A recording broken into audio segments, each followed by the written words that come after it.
Hello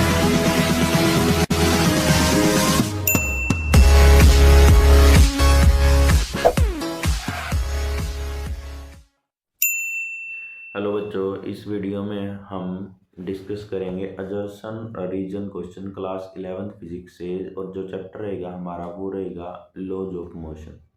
तो जैसा कि हमने पिछली वीडियोस में देखा है कि हमारे पास 4 ऑप्शन दिए हुए होते हैं और उसके हिसाब से हम सिलेक्ट करते हैं। तो चलिए एक बार उन ऑप्शंस को देख लेते हैं। ये देखिए यहाँ पे हमें 2 स्टेटमेंट दी हुई होंगी और एक अजर्सन होगा और होगा एक हमारा रीजन होगा। जो फर्स्ट ऑप्शन होगा वो होगा हमारा कि अजर्सन भी करेक्ट है, रीजन भी करेक्ट है, और जो रीजन है वो करेक्ट एक्सप्लेनेशन है अजर्सन की। सेकंड जो होगा हमारा अजर्सन भी करेक्ट है, रीजन भी करेक्ट है, लेकिन करेक्ट एक्सप्लेनेशन नहीं है, सेकंड ऑप्शन में नहीं होगा। और जो थर्ड ऑप्शन होगा वो हमारा कि उसमें जो अजर्सन है वो हमारा करेक्ट है, रीजन है वो हमारा गलत है। ये हमारा थर्ड ऑप्शन होगा। और जो फोर्थ ऑप्शन होगा उसमें हमारा अजर्सन है वो गलत है और जो रीजन है हमारा वो ठीक है। ये हमारा फोर्थ ऑप्शन होगा। तो चलिए क्वेश्चंस को देखते हैं। देखिए फर्स्ट क्वेश्चन है, अजर्सन हमारे पास on a rainy day it is difficult to drive a car or bus at high speed. यानी कि रेनी डे पे क्या है, जो कार है या बस है उसको हाई स्पीड पे ड्राइव करना डिफ़िकल्ट होता है। तो ये ठीक बात हो गई। अब रीज़न देखते हैं। The value of coefficient of friction is lower due to wetting of the surface. जो कोफिशिएंट ऑफ फ्रिक्शन है उसकी जो वैल्यू है वो रेनी सीजन में क्या होती है, वो कम हो जाती है, क्योंकि जो रोड है वो क्या होता है, वो वेट हो जाता है, गीला हो जाता है, तो उसकी वजह से फ्रिक्शन कम हो जाता है। तो यहाँ पे दोनों ही करेक्ट हैं और ऊपर वाले की जो है करेक्ट एक्सप्लेनेशन है। तो जो हमारा ऑप्शन ए होगा वो हमारा करेक्ट हो जाएगा। नेक्स्ट देखते हैं। A rocket works on the principle of conservation of linear momentum. तो ये बिल्कुल ठीक बात है कि जो रॉकेट है वो कंजर्वेशन ऑफ लीनियर मोमेंटम पे काम करता है। रीजन देखते हैं। Whenever there is a change in momentum of one body, यानी कि कभी भी एक बॉडी की मोमेंटम चेंज होगी, the same change occur in the momentum of the second body of the same system but in the opposite direction. यानी कि same momentum change होगा लेकिन वो क्या होगा, वो अपोजिट डायरेक्शन में चेंज होगा। तो ये भी क्या है, बिल्कुल ठीक बात है। तो ऊपर वाले की करेक्ट एक्सप्लेनेशन है। ठीक है, तो इसका मतलब जो ए ऑप्शन होगा हमारा वो बिल्कुल ठीक हो जाएगा। नेक्स्ट देखते हैं। An object can move with constant velocity if no net force act on it। कोई ऑब्जेक्ट है वो कांस्टेंट वेलोसिटी से मूव कर सकता है अगर उस पर कोई भी फोर्स नहीं लग रहा। तो देखिए इसको हम समझते हैं, पहले रीजन पढ़ते हैं। No net force is needed to move a body or object with constant velocity. तो कोई भी है जो फोर्स है उसको ज़रूरत नहीं है अगर कोई बॉडी है वो कांस्टेंट वेलोसिटी से चल रही है। तो बिल्कुल ठीक बात है, दोनों करेक्ट एक्सप्लेनेशन भी है। वो देखिए कैसे है, अगर हम लिखें फोर्स जो होता है हमारे पास, फोर्स होता है हमारा मास इंटू एक्सेलरेशन। और अगर फोर्स की वैल्यू जीरो हो गई तो मास इंटू एक्सेलरेशन जीरो हो गया। अब मास जीरो हो नहीं सकता तो एक्सेलरेशन जीरो होगा, और ए की वैल्यू अगर जीरो हो गई तो इसका मतलब d v by d t क्या हो गया, d v by d t है वो हो गया हमारा जीरो। तो अगर d v by d t zero हो गया तो इसका मतलब वेलोसिटी क्या रहेगी, कांस्टेंट रहेगी। तो यहाँ पे ये लिखा था कि कोई ऑब्जेक्ट है वो कांस्टेंट वेलोसिटी से मूव कर सकता है अगर नेट फोर्स जीरो। ठीक है, अब रीजन में भी यही था कि कोई भी फोर्स है, no net force is needed to move an object with constant velocity. तो ये बिल्कुल ठीक आंसर। नेक्स्ट देखते हैं। If the net external force on the body is zero then it acceleration is zero. अगर एक्सटर्नल फोर्स बॉडी के ऊपर zero है तो इसका एक्सेलरेशन क्या हो जाएगा, जीरो हो जाएगा। हमने ऊपर अभी प्रूव किया। तो ए की वैल्यू क्या हो जाती है, अगर एक्सटर्नल फोर्स जीरो है तो ए की वैल्यू क्या होगी, जीरो। ये देखिए acceleration does not depend on force. अब एक्सेलरेशन फोर्स पे डिपेंड नहीं करता, ये क्या है, ये गलत बात है। तो हमारा ये ठीक है, ये गलत बात है। तो इसका मतलब क्या हो जाएगा, हमारा अजर्सन ठीक हो जाएगा, रीजन गलत हो जाएगा। तो जो ऑप्शन सी है वो हमारा क्या हो जाएगा, वो करेक्ट हो जाएगा। अब ये देखिए भाई क्वेश्चन नंबर 5 है। For the motion of electron around nucleus Newton second law is used, यानी कि न्यूटन है जो सेकंड का लॉ है जो न्यूटन का वो यूज़ किया जा सकता है। तो ये देखिए, जब कोई भी जैसे इलेक्ट्रॉन है वो न्यूक्लियस के अराउंड घूमेगा तो इसका मतलब उसमें क्या रहेगा, हमेशा एक्सेलरेशन रहेगा। और एक्सेलरेशन रहेगा तो इसका मतलब हमेशा उस पर क्या लगता रहेगा, एक फोर्स लगता रहेगा जिसको हम क्या बोलते हैं, इलेक्ट्रोस्टैटिक फोर्स बोलते हैं। अब F is equal to m into a, तो एक्सेलरेशन होगा तो फोर्स भी होगा, तो ये तो बात ठीक है, न्यूटन का सेकंड लॉ इस पे एप्लीकेबल है।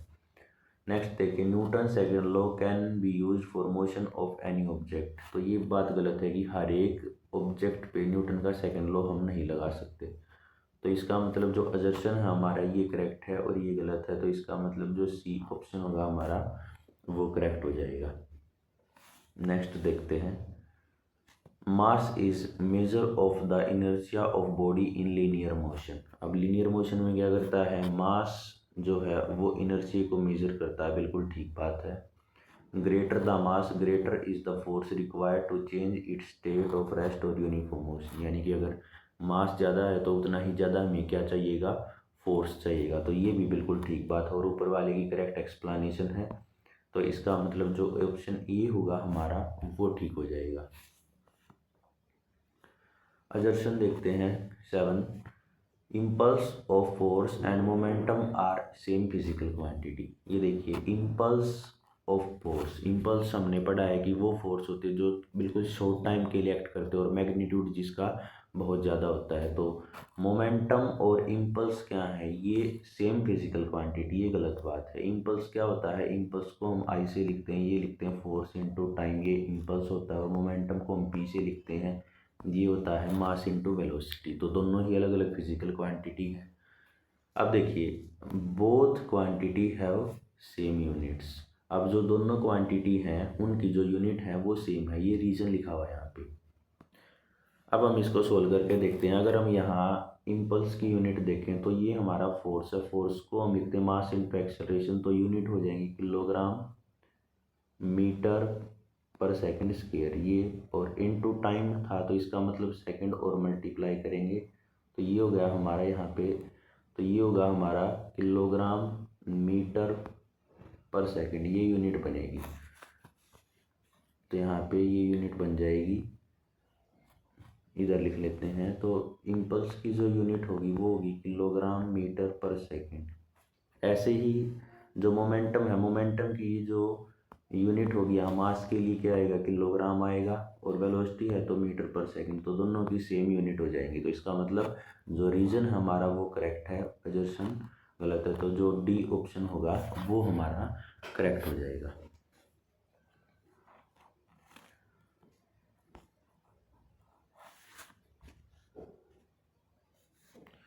नेक्स्ट देखते हैं हम 8, same force applied for the same time cause the same change in momentum of different body. अब देखिए, सेम फोर्स हमने अप्लाई किया है, सेम टाइम के लिए अप्लाई किया है, तो वो क्या करेगा, वो सेम चेंज करेगा मोमेंटम में अलग अलग बॉडी के अंदर।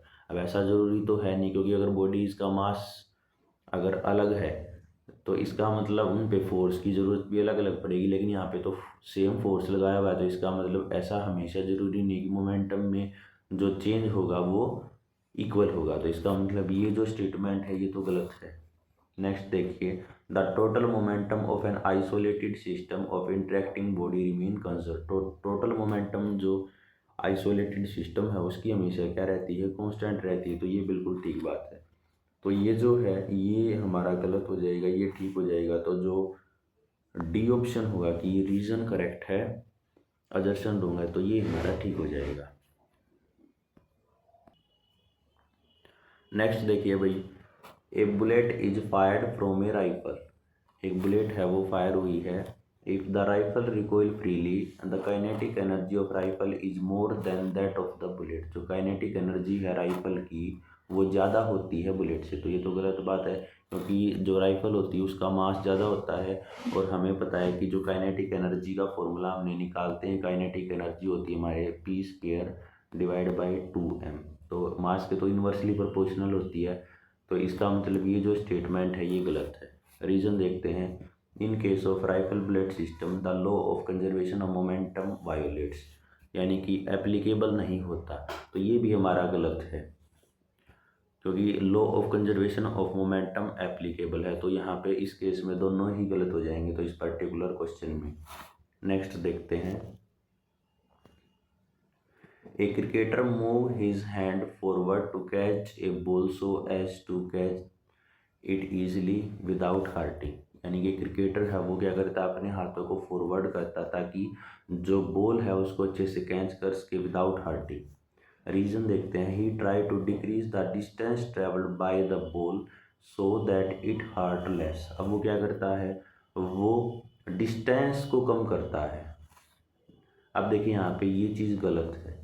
अगर यहाँ पे फॉरवर्ड आ रहा है तो फॉरवर्ड है, यहाँ पे ये भी गलती, यहाँ पे आना चाहिए बैकवर्ड, पीछे करता है अपने हाथों को, बैकवर्ड करता है। अब वो ऐसा क्यों करता है कि वो टाइम को इंक्रीज करता है, और जहाँ पे टाइम इंक्रीज होता है तो वहाँ पे फोर्स कम हो जाता है न्यूटन के सेकंड लॉ के अकॉर्डिंग।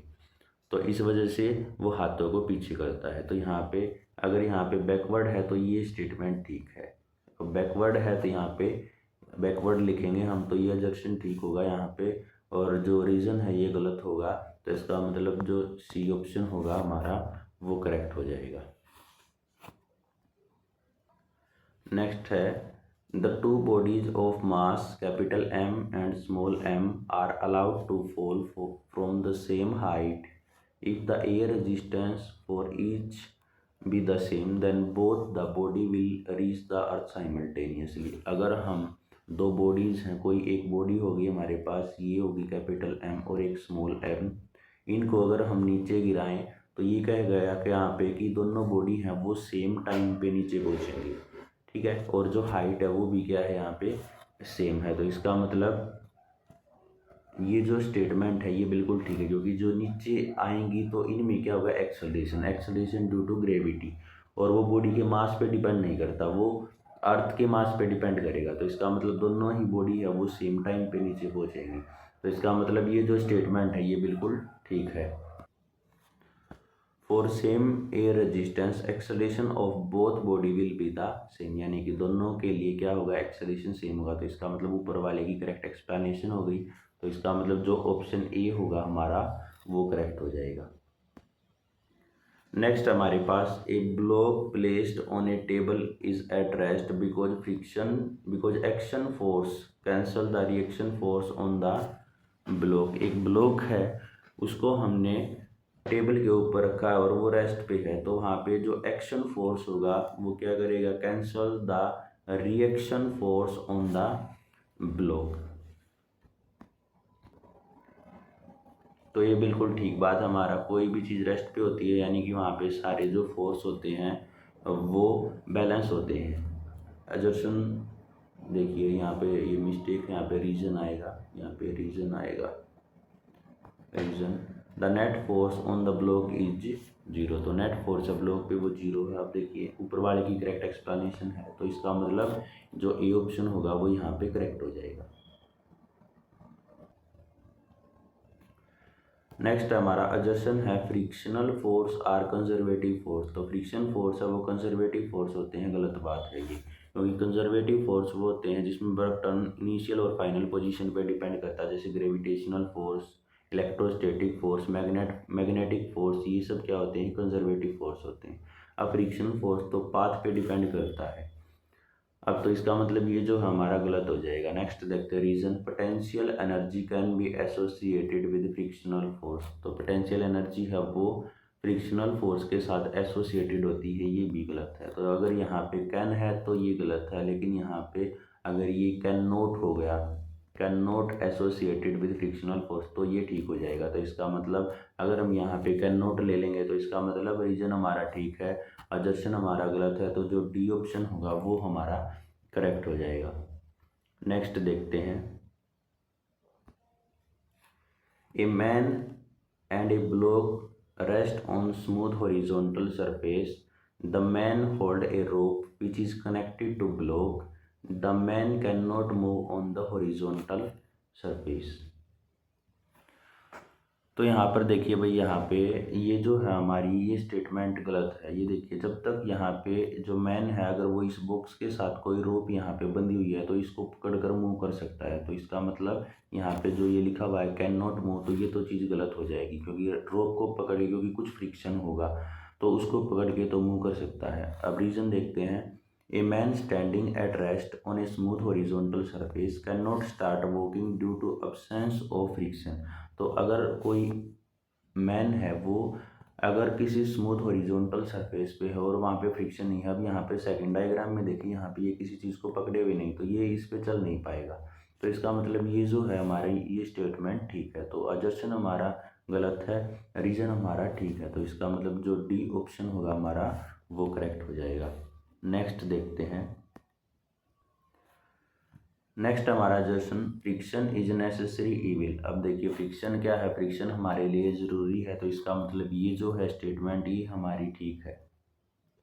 अब देखिए रीज़न, फ्रिक्शन डिसिपेट पावर। अब फ्रिक्शन क्या होता है, पावर को डिसिपेट करता है, मतलब वहाँ पे हीट एनर्जी जनरेट होती है, एनर्जी का लॉस होता है। But without friction we can not walk. बिल्कुल ठीक बात है, विदाउट फ्रिक्शन हम वॉक नहीं कर पाएंगे। तो इसका मतलब जो दोनों चीज़ हैं वो करेक्ट, और यहाँ पे करेक्ट एक्सप्लेनेशन है, तो ए हमारा बिल्कुल ठीक हो जाएगा।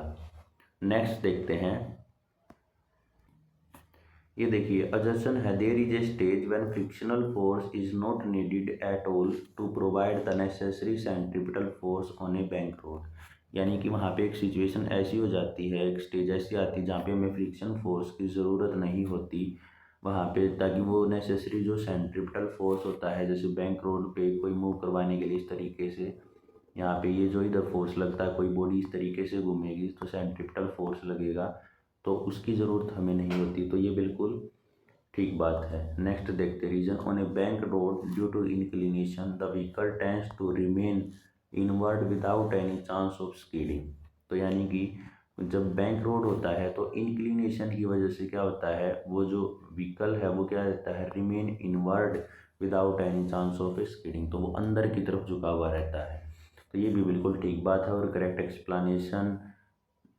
एक्सप्लेनेशन भी है ये। तो इसका मतलब जो ए ऑप्शन होगा हमारा वो बिल्कुल करेक्ट हो जाएगा। नेक्स्ट देखते हैं हम, a cyclist always bend inward while negotiating a curve. यानी कि जब साइक्लिस्ट है वो एक कारों के अलोंग चलता है तो इस तरीके से इनवर्ड बैंड हो जाता है। तो ये बिल्कुल ठीक बात है। रीजन देखते हैं, by bending cyclist lower his centre of gravity. अब वो सेंटर ऑफ ग्रेविटी को लोअर कर देता है, ये बिल्कुल गलत बात है, क्योंकि सेंटर ऑफ ग्रेविटी बिल्कुल सेम जगह रहती है। तो इसका मतलब ये जो चीज़ है यहाँ पे ये गलत हो जाएगा, ये ठीक हो जाएगा। तो जो ऑप्शन सी होगा हमारा वो करेक्ट हो जाएगा। नेक्स्ट देखते हैं, force is required to move a body uniformly along a circle. तो यानी जब कोई बॉडी है उसको यूनिफॉर्मली हम किसी सर्कल के अलोंग मूव करवाते हैं तो उस पर एक फोर्स की ज़रूरत होती है, बिल्कुल ठीक बात है। रीज़न देखते हैं, when the motion is uniform acceleration is zero. यानी यूनिफॉर्म है एक्स मोशन अगर, तो एक्सेलरेशन उसमें ज़ीरो होता है। तो ये भी बिल्कुल ठीक बात है। तो यहाँ पे दोनों ही करेक्ट है, लेकिन ऊपर वाले की करेक्ट एक्सप्लेनेशन नहीं है। तो इसका मतलब जो हमारा बी ऑप्शन होगा वो हमारा करेक्ट हो जाए।